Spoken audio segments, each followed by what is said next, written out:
Hi, I'm Sifu David, the Mind and Body Mentor, and we're going to talk about how to meditate. How do you meditate properly? How do you learn to meditate in this video? So stay tuned and let's get into that.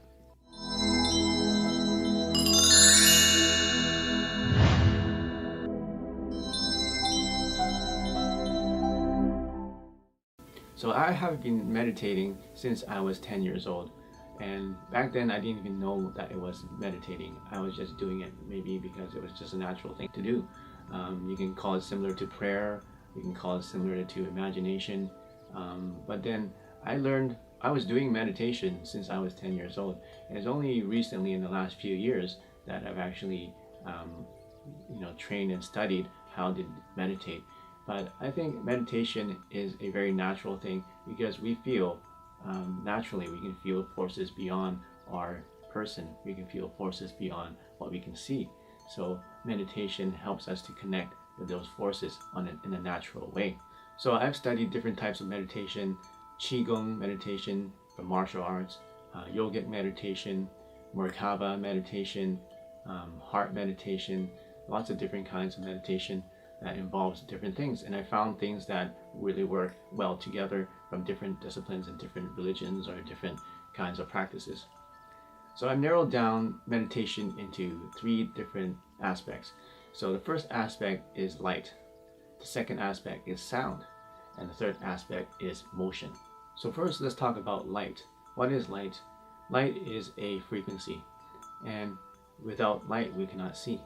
And without light, we cannot see something as an object, or something is such a color, or something is bigger, or something is smaller. We need light in order to give us the information in our brains in order to see and be aware of what's around us. So one of the milestones of meditation is to be able to see without using your eyes. So what I mean by that is to see with your mind's eye, to use your mind's eye to be able to view such a thing. In everyday living, we have to use our eyes to see what's in front of us. We're looking at the computer screens, we're looking at our phones, we're looking at the road when we're driving. We open our eyes so that we can see. But then what happens is that we're using just the frontal lobe of our brains and all of our focus on the front part of our brains. Well, what we want to do is we want to get that awareness away from the front of our brains and move it to the back, move it back to the middle so that we have it in where our pineal gland is. A pineal gland is actually the organ or the gland that produces luminescent chemical in your mind, in your brain.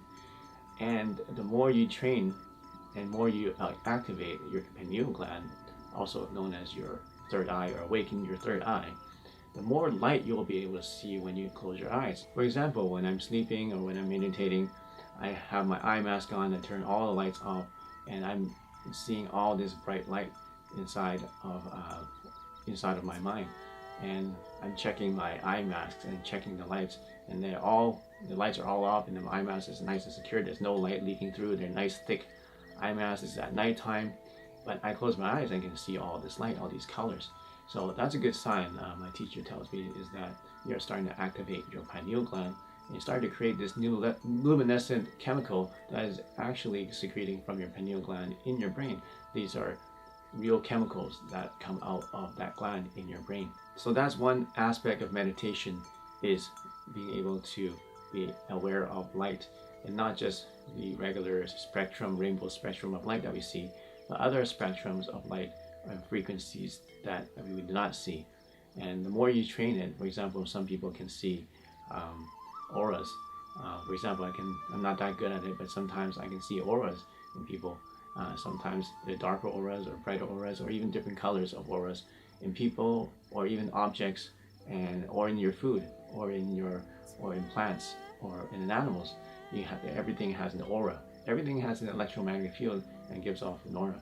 And if you have, some people are able to see these auras. So the next aspect of meditation is sound.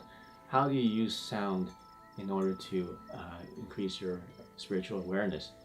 Well, in many different cultures and religions and practices, you see people chanting, or you hear people chanting or singing or toning in order to combine with their meditation.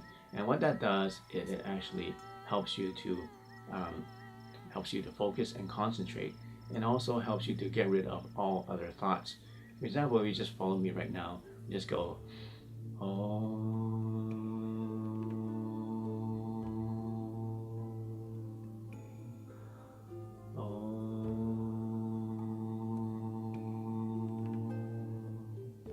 If you do that for a few minutes, you feel that if you just focus on your voice, focus on the sound of your voice, focus on the breath that you're taking, and focus on the breath coming out, you begin to start to lose all those extraneous thoughts that are happening in your mind, and you begin to have more control over that monkey mind that keeps wanting to latch onto things. So that's one way of doing it, is just doing a simple chant when you are meditating, in order to get focused and to get rid of the distractions that you may have in your mind, these thoughts that are running rampant in your mind. So that's one way of using the chants. There's also ways of using sound to raise your energy level. For example, you can start and then start going higher and higher with your voice, and that itself will raise your body energy level, raise your electrical level, just by doing ho ho ho ho ho ho. Basically is a vocal drill. Even singers use this, actors use this whenever they want to warm up. They would go from a low pitch and go ha ha ha ha ha ha, and then go up in tone like that. So that's one way of increasing your body energy. And why is body energy important? You need to have this electrical energy running through your body in order to activate those chakras, in order to activate your organs and your glands, and your brain and your pineal gland. So all the organs need to be working, and all the chi needs to be flowing, and that's the base of starting to really be able to go and meditate deeply, and to use those meditating organs and meditating devices in your body in order to achieve higher levels of spirituality. So the next aspect of meditation is movement.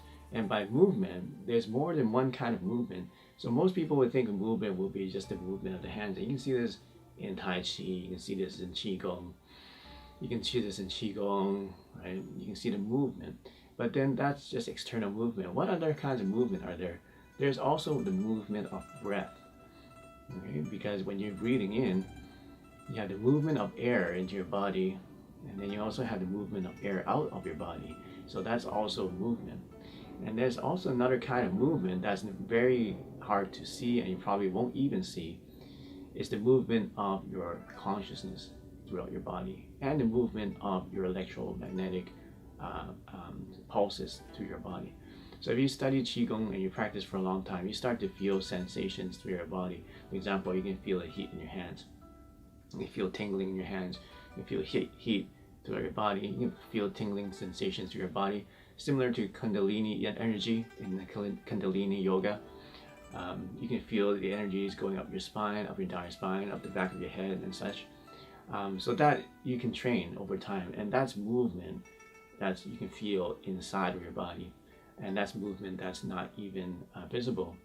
So those are different kinds of movement, and those are all very important in meditation, to learn about movement. So what we do in Qigong, for example, is we make the movement outside, so we can feel the movement. Okay, we make the movements outside of our body. We can see the movements. And now when we see the movements, we want to combine it with the intention and awareness. So for example, this is the Grand Tai Chi movement. I'm just making this big circle in torus shape with my hands.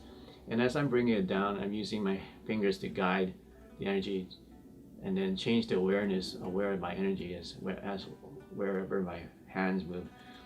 So when I move my hands up, I have my awareness up. I'm looking up at my hands. When it reaches my head, I feel it on my head, and it reaches my nose. It goes down to my nose, then to my neck, and to my chest, then to my solar plexus, and my stomach, and my hips, and my legs, my knees, and my toes. So by doing that, you are changing the awareness, and then using your hands to guide that energy and to guide that awareness. So once you do that a lot, for many, many days, many, many months even, then you can do it without even moving. You can just use your mind and experience the same awareness, changing your awareness with just your mind without using your body. and you can just move that energy through your body without having to move your body. Okay, so now we go from the external movement into the internal movement, and the more you do that, now you can start to control the movement of that energy through your body. Eventually, you don't even need to be moving. You can just be closing your eyes and be able to move that energy from different parts of your body, from one part of your body to another. So if you want to learn more about that, about the chakras and how that works, you can watch my video about what are chakras. And one way of using that technique is to be able to move the energy from chakra to chakra. So in that video that I did, I talked about the different purposes of the chakra and the locations of the chakras. So the next level of that is eventually you want to be able to move energy from one chakra to another, okay, and different directions too.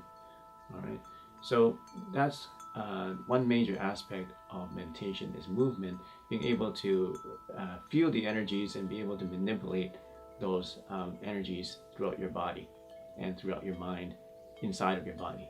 So here's a summary of what I just talked about. So from my experience, there are three main aspects of learning how to meditate. Light, being able to control what you see, and vibrations and frequencies, light frequencies. Sound, which is also a frequency, by the way, right? Sound waves are frequencies. How to control, how to manipulate sound in order to vibrate. Another thing I didn't mention was that sound, when you're humming, it actually vibrates your nerves, vibrates your whole body, right? Whenever you talk, whenever you sing, your whole body vibrates. And what that does is it activates a lot of the nerves, activates a lot of the chakras, simply because you're vibrating them. Okay, so that's one way you can use sound too. And the third aspect, as I said, was movement. And I also explained that movement is not just movement outside the body, but also movement with your breath, in and out of your body, and also movement of your intention and movement of your awareness, and the electrical field around your body.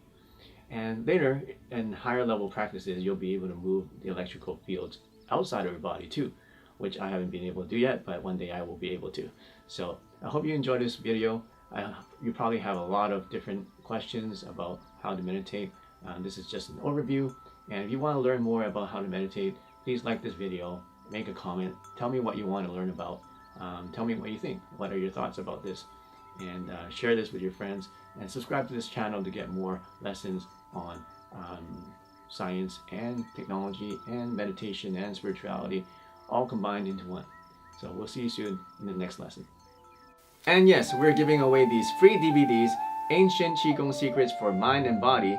All you need to do to enter the contest is to subscribe to this channel, click the notification bell to get notifications of all the new lessons, and comment in the comment section and like this video, and you'll be entered into the draw. Every week we're giving away a free DVD, so good luck.